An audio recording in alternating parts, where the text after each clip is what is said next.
Blush can make your face look fresher, younger, and more lifted in seconds, or do the exact opposite if it's placed in the wrong area. A lot of people apply blush in the same spot regardless of their face shape, and that's usually why it doesn't look quite right. We'll also talk about rosacea and how to approach blush in the more thoughtful, logical way. First of all, any blush will look off if there is a lot of redness on the face. It will only emphasize it, so we need an even canvas. Today I'm keeping the skin very light and fresh because I want the blush to be the star of the look. You don't need a heavy base. A little concealer, a skin tint, or even just well-moisturized skin is enough. I'm going to prep my skin with a very lightweight mask. It melts into the skin like water as soon as it touches warmth. You don't feel anything, but the skin looks deeply hydrated. I love this one because it works well with all my foundations in my collection. It's almost empty and I need a new one. It smooths everything out and fills in texture beautifully. So huge recommendation. Before we get into face shapes, let's figure out which one we have. Pull your hair back and look at your hairline. So it's clearly not round or square. But in reality, it's not always that clear. Most of the time, face shapes are a mix. So, plus we also often hide our natural hairline with the hairstyles, bangs for example, and so on. So today I'll show you the easiest blush placement for each face shape, and also my favorite universal placement if you just want a quick, flattering spring look. Let's even out the skin tone first, our canvas.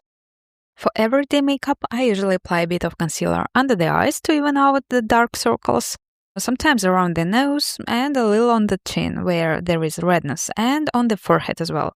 I blend it with my fingertips and go straight in with a blush. I'll use a full face of foundation so you can clearly see the blush placement. Let's start with the rosacea. The most frequent questions on my YouTube. Go around the red areas with the concealer or foundation. And this way you work with your skin rather than against it. And I also like to use a slightly olive undertone to neutralize redness. And now let's talk about a round face shape. Your features are usually softer. Rounded cheeks, softer jawline, maybe a rounded nose tip and eyes. And cupid's bow. In this case, you usually want to create a bit more length and lift. You have two options. 1. Place the blush slightly high on the cheeks and blend it outward and upward toward the temples. This lifts the face and makes it appear more elongated. Keep the center of the face cleaner and avoid blending too low. Or place the blush more in the center of the cheeks if you want a softer, cuter, and more youthful look. Let me show you the most common mistake. Don't apply blush directly to the face straight from the applicator. It's hard to blend, especially for beginners. And what I'm showing you here is just the visual placement, where the blush should go, not the actual technique, and it's simply an easy way to remember placement.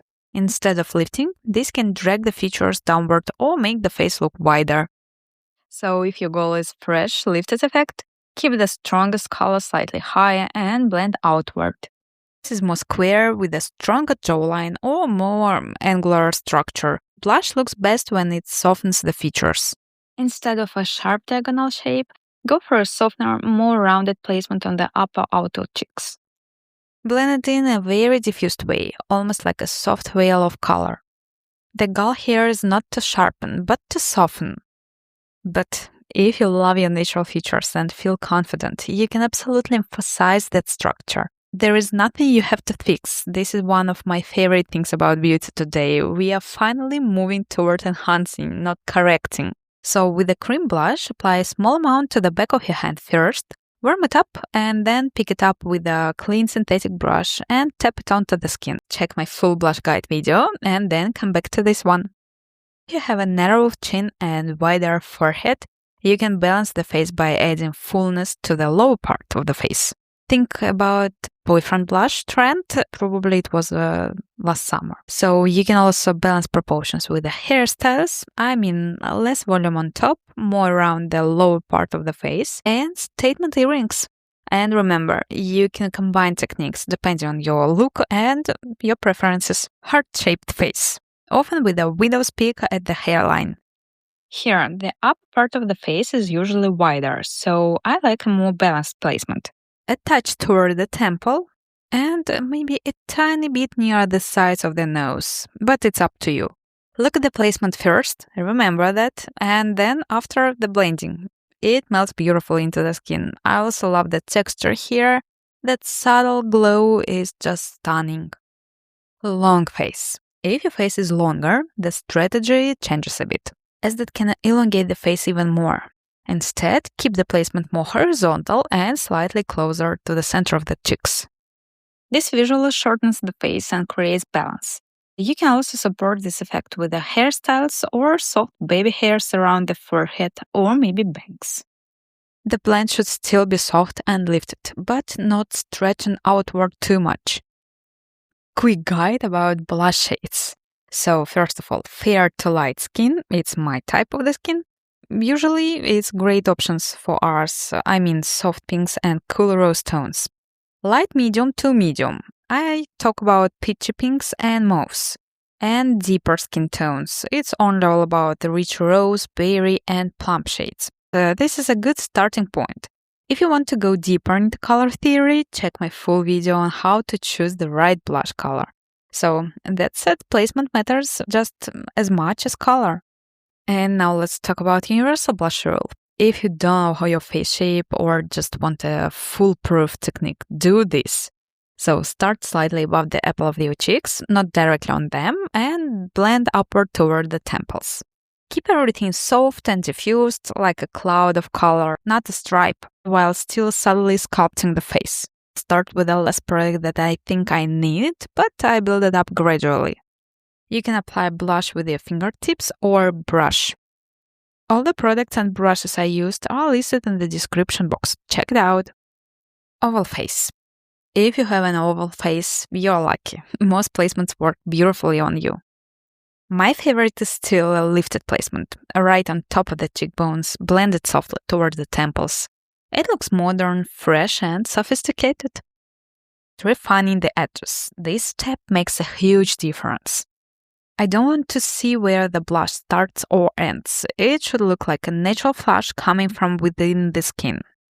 So I'm softly blending the edges, especially toward the temples. So if you apply too much, don't panic. Just go over the edges with a clean brush or sponge to soften everything. And optional, sun-kissed blush effect.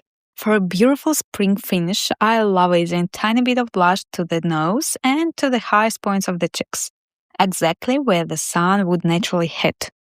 Not everywhere, just strategically placed. It creates a fresh, slightly sun-kissed look, almost like a soft W shape across the face. It suits everyone and makes the blush look more dimensional and alive. And finally, the old school way. Let's summarize and pray for my skin today. First, apply moisturizer. Melt it into the skin. Then even out the surface of the skin with a concealer pen or maybe foundation pen. I don't know, I love this product so much. It's multifunctional. Blend everything perfectly, and I'm applying foundation all over the face just to make sure we are focusing on the blush placement today. Apply the blush to the back of your hand. Warm it up. They are so cute. I love them. Pick it up with a synthetic brush. Tap it onto the highest point of the cheek, not to the apple, and leave the blend toward the hairline and up to the temples. Don't forget, blush isn't just for the cheeks, and a little to the sides of the forehead and across the bridge of the nose. And this blush placement looks like this. Save it. Cheekbones, forehead, outer corners of the eyes, bridge of the nose, center of the lips to tie everything together, and a touch on the chin. So that's my guide to blush placement for every face shape. I hope it feels much easier now. If you're not sure about the face shape, start with the universal lifted placement. It's the easiest and the most flattering. And tell me in the comments what your face shape is. Do you follow the classic beauty rules or do you prefer a more intuitive, modern approach? Thank you so much for watching and I'll see you in my next video. Bye!